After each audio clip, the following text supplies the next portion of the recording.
నమస్తే. Islamic country ఇండోనేషియాలోని Hindu దేవాలయాలకు మహర్దశ పట్టనుంది. ప్రాచీన హిందూ వారసత్వ పరిరక్షణలో భాగంగా అక్కడున్న ఆలయాలను పునర్నిర్మిస్తున్నారు పెద్ద ఎత్తున. పవిత్రమైన బాలి ద్వీపం నుంచి జావా వరకు అంటే ఆ ప్రాంతంలో ఉన్న హిందూ దేవాలయాలను పునరుద్ధరించడం, సంరక్షించడం, కొత్త దేవాలయాలను నిర్మించడం మొదలైనవి అన్నమాట. ఇక దాదాపు అక్కడ ఆ ప్రాంతంలో 12 బృహదాలయాలు ఉన్నాయి. వాటన్నింటినీ పునరుద్ధరించడానికి అద్భుతమైన ప్రయత్నాలు మొదలైనవి. అక్కడి జావానీస్ హిందూ సమాజం ఈ చొరవను తీసుకుంది. అంతేకాదు 1000 చెండిను సంతారా అనే మిషన్ పేరుతో దేశవ్యాప్తంగా కూడా ఇండోనేషియా వ్యాప్తంగా 1000 కొత్త ఆలయాలను నిర్మించడమే లక్ష్యంగా పెట్టుకున్నారు.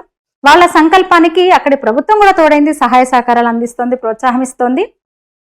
యునెస్కో ప్రపంచ వారసత్వ ప్రదేశాల్లో గుర్తింపు పొందిన ప్రంబనన్ ఆలయ పునరుద్ధరణ ప్రయత్నాలు అయితే మొదలైపోయినాయి.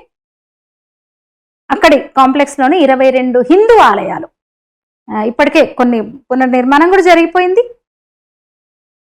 ముఖ్యంగా ప్రకృతి వైపరీత్యాల నుంచి బాగా నష్టం జరిగింది ఆలయానికి.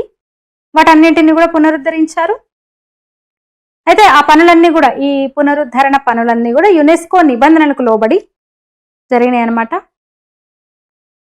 ఇక ఆలయాల పునరుద్ధరణకు పునర్నిర్మాణానికి తమ సహకారం కూడా ఉంటుందని భారత ప్రధాని నరేంద్ర మోదీ ఇప్పటికే ప్రకటించారు. బాలిలోని ప్రసిద్ధ తనహ్ లాట్ దేవాలయంలో కూడా పనులు వేగంగా జరుగుతున్నాయి. అంటే తీర ప్రాంతం, అది సముద్ర తీరంలో ఉండడం వల్ల, కోత వల్ల ఆలయానికి నిరంతరం ఏదో ఒక ఇబ్బంది, సమస్య వస్తున్నాయి అన్నమాట. దాంతో వాటి నుంచి రక్షించే ఒక టెక్నాలజీని, ఉపాయాలను అన్వేషిస్తూ దాన్ని కాపాడుకోవాలనే లక్ష్యంతో అక్కడ వాళ్ళు ముందుకెళ్తున్నారు. అందులో భాగంగా 2024లోనే ఆలయ పునరుద్ధరణ, సంరక్షణ పనులు మొదలైపోయినాయి. 2026 నాటికి ఆ పనులు పూర్తి చేసే ఆలోచనలో ఉన్నారు వీళ్ళు, యోచనలో ఉన్నారు. ఇక యునెస్కో ప్రపంచ వారసత్వ ప్రదేశంగా గుర్తించిన ప్రంబనన్ ఆలయ పునరుద్ధరణ కూడా జరుగుతోంది తెలుసు. కాంప్లెక్స్ లోని 22 హిందూ దేవాలయాలు విజయవంతంగా పునర్నిర్మించారు వాటిని. అవన్నీ కూడా అంటే ప్రకృతి విపత్తుల కారణంగా, ప్రకృతి వైపరీత్యాల వల్ల ధ్వంసమైన అవన్నీ కూడా వాటిని క్రమక్రమంగా ఒక్కోదాన్ని నిర్మిస్తూ వచ్చారు. అవన్నీ కూడా యునెస్కో నిబంధనలకు లోబడి ఆ పనులన్నీ కొనసాగినాయి, నిర్మాణ పనులు. ఇక ఇండోనేషియాలో ఆలయ పునరుద్ధరణకు సంబంధించి తమ సహకారం కూడా ఉంటుందని భారత ప్రధాని నరేంద్ర మోదీ ఇప్పటికే ప్రకటించారు. ఇక బాలిలోని ప్రసిద్ధ తనహ్ లాట్ దేవాలయం కూడా ఆలయ పునరుద్ధరణ పనులు కూడా అత్యంత వేగంగా జరుగుతున్నాయి. ముఖ్యంగా తీర ప్రాంతంలో ఉంటది అది. కోత వల్ల ఆలయానికి ఏదో ఒక ఇబ్బంది, సమస్య తలెత్తుతోంది. దీంతో వాటి నుంచి అంటే ఒక శాశ్వత పరిష్కారం దిశగా ఆ ఉపాయాలు అన్వేషిస్తున్నారు ఆలయాన్ని రక్షించడం కోసం.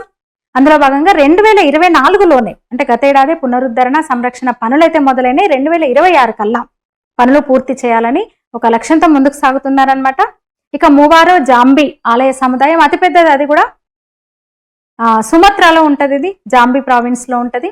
అతి విశాలమైన టెంపుల్ అది.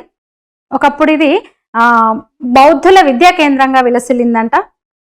శ్రీ విజయ రాజ్యంలో అంతర్భాగమని నమ్ముతారు. దాని విషయంలో కూడా కొన్ని ఇబ్బందులు తలెత్తినాయి. భూసేకరణ వివాదాలు, అట్లాగే నిధుల కొరత, అంటే దేవాలయాల పరిధిని నిర్ధారించే విషయాల్లో కొన్ని లోకల్గా ఇబ్బందులు వచ్చినాయి. అయితే ఆ సవాళ్ళన్నింటినీ అధిగమించి ఇంకా ముందుకు సాగుతున్నారు. మరింత అభివృద్ధి చేస్తామని, సాంస్కృతిక గుర్తింపును మరింత విస్తరించడం కోసం, ముఖ్యంగా పర్యాటకంగా, టూరిజం పరంగా కూడా ముఖ్యంగా యునెస్కో గుర్తింపు కోసం వీళ్ళు అభ్యర్థిస్తున్నారు కూడా దానికి. ఇక బాలిలోని బెసాకి ఆలయ పునరుద్ధరణ 2021 నుంచే అక్కడ ఈ నిర్మాణ పనులు మొదలైన దేవాలయం చుట్టూ కూడా మౌలిక సదుపాయాలు కల్పించారు. ఒక మంచి పర్యాటక కేంద్రంగా దాన్ని వృద్ధి చేయడానికి అక్కడి ప్రభుత్వం అయితే పెద్ద ఎత్తున యుద్ధ ప్రాతిపదికన ఆ కార్యక్రమాన్ని అయితే చేపట్టింది.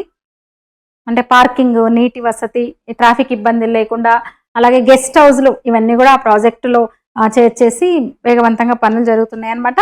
ఇక కేదులన్ ఆలయ నిర్మాణ పనులు కూడా, అతిపెద్ద శివాలయం అక్కడ.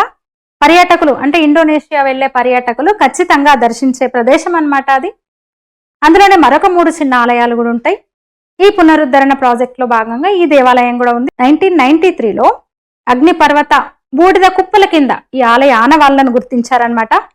సాంస్కృతిక వారసత్వ సంరక్షణ సంస్థ ఎనెస్టిలోసిస్ పద్ధతిని ఉపయోగించి దాన్ని పునరుద్ధరణ పనులు చేస్తూ వస్తుంది. ఇక కలాసన్ దేవాలయం స్లైమాన్ రీజెన్సీలో ఉంది. 8వ శతాబ్దంలో నిర్మించిన ఆలయం అది. దాని పునరుద్ధరణ పనులు కూడా విజయవంతంగా పూర్తయినాయి.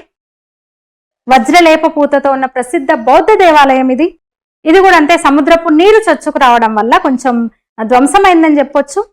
దీంతో అక్కడున్న ఆలయాన్ని కూల్చేసి మళ్ళీ అంతే జాగ్రత్తగా పునర్నిర్మించారు. అక్కడి శిల్పాలను అంతే జాగ్రత్తగా కాపాడుతూ వస్తున్నారు. అంటే దేవాలయం పూర్తయిన తర్వాత అక్కడి నుంచి శిల్పాలను వేరే చోటికి వేరే ప్రాంతానికి తరలించి దేవాలయ నిర్మాణం తర్వాత వాటిని మళ్ళీ అక్కడికి చేర్చారనమాట. అంటే పురాతన బౌద్ధ నిర్మాణ అద్భుతాలను అట్లాగే ఉంచారు.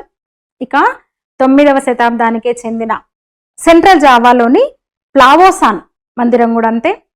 ఇది కూడా హిందూ శిల్పాలకు బౌద్ధ శిల్పాలకు ప్రసిద్ధి. దాని పునరుద్ధరణ మాత్రం కొంచెం నెమ్మదిగా కొనసాగుతుంది. అంటే యునెస్కో గుర్తించినా సరే సెంట్రల్ జావా సాంస్కృతిక వారసత్వ సంరక్షణ సారథ్యంలో పనులు జరుగుతున్నా సరే మందకొడిగా సాగుతున్నాయి. యునెస్కో గుర్తింపు పొందినా సరే నిధుల కొరత వల్ల అట్లాగే భూసేకరణకు ఇబ్బందుల వల్ల అన్నమాట. ఈ కాంప్లెక్స్ లోపలనే 326 దేవాలయాలు ఉంటే ఇప్పుడు 23 దేవాలయాలు మాత్రమే ఉన్నాయి. వాటిని మాత్రమే పునరుద్ధరించారు. అట్లానే సుకు దేవాలయం ఇది కూడా అంతే శిథిలావస్థకు చేరుకుంది. దీంతో మరింతగా పూర్తిగా అది ధ్వంసం కాకముందే పునరుద్ధరించాలని నిర్ణయించారు. Central Java cultural heritage preservation centre దీని నిర్మాణానికి ముందుకొచ్చింది. పిరమిడ్ ఆకారంలో ఉంటుంది టెంపుల్. అయితే కొన్ని భద్రతా కారణాల వల్ల తాత్కాలికంగా దాన్ని మూసేశారు. పునరుద్ధరణ పనులు అయితే లోపల కొనసాగుతున్నాయి. ఇక బోరోబుదూర్ ఆలయ పునరుద్ధరణ ఇది కూడా జావాలో ఉంటది. ఇది కూడా 9th సెంచరీకి సంబంధించిందే. శైలేంద్ర రాజవంశం వాళ్ళు దీన్ని నిర్మించారని చెప్తారు. భారీ బౌద్ధ స్మారకాలకు చిహ్నం అది. అయితే ప్రకృతి వైపరీత్యాల వల్ల అది కూడా కొంచెం శిథిల స్థితికి చేరుకుంది. ముఖ్యంగా అగ్ని పర్వత బూడిద పొరల కిందికి వెళ్ళిపోయింది అది. దట్టమైన అడవుల కిందికి వెళ్ళిపోయింది అది. అయితే 1814లో థామస్ స్టాన్ఫోర్డ్ రాఫెల్స్ దీన్ని తిరిగి గుర్తించారు. దాన్ని అంటే ఆనవాళ్ళు కనుగొన్నారు. అట్లా అది మళ్ళీ ప్రచారంలోకి వచ్చింది. ఆ తర్వాత యునెస్కో నేతృత్వంలోనే పునరుద్ధరణ జరిగింది.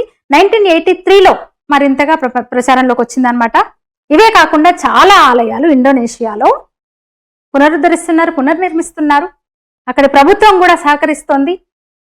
ఇస్లామిక్ కంట్రీ అయినా సరే తమ సాంస్కృతిక మూలాలు మరవలేదు ఇండోనేషియా. రామాయణాన్ని, రాముడు సీతల్ని ఆరాధిస్తారు వాళ్ళు. ఎయిర్లైన్స్ కు గరుడ అని పేరు, కరెన్సీ మీద గణపతి లక్ష్మి బొమ్మలు ఉంటాయి. రామ్ సీత పేర్లు పెట్టుకుంటారు ఇప్పటికీ. మనం చాలాసార్లు చెప్పుకున్నాం ఇండోనేషియా గురించి ఇప్పటికే. ఇప్పుడు ఆ ఇస్లామిక్ కంట్రీలో పురాతన ఆలయాల పునర్నిర్మాణం జరుగుతుంది అనమాట. కొత్త ఆలయాల నిర్మాణం కూడా జరుగుతోంది. 1000 ఆలయాల నిర్మాణమే లక్ష్యంగా ఒక మహాయజ్ఞం కొనసాగుతోంది అక్కడ. ఈ వీడియో మీద మీ అభిప్రాయం తెలియజేయండి, లైక్ చేయండి, షేర్ చేయండి, ఛానల్ని సబ్స్క్రైబ్ చేయండి. ధన్యవాదాలు.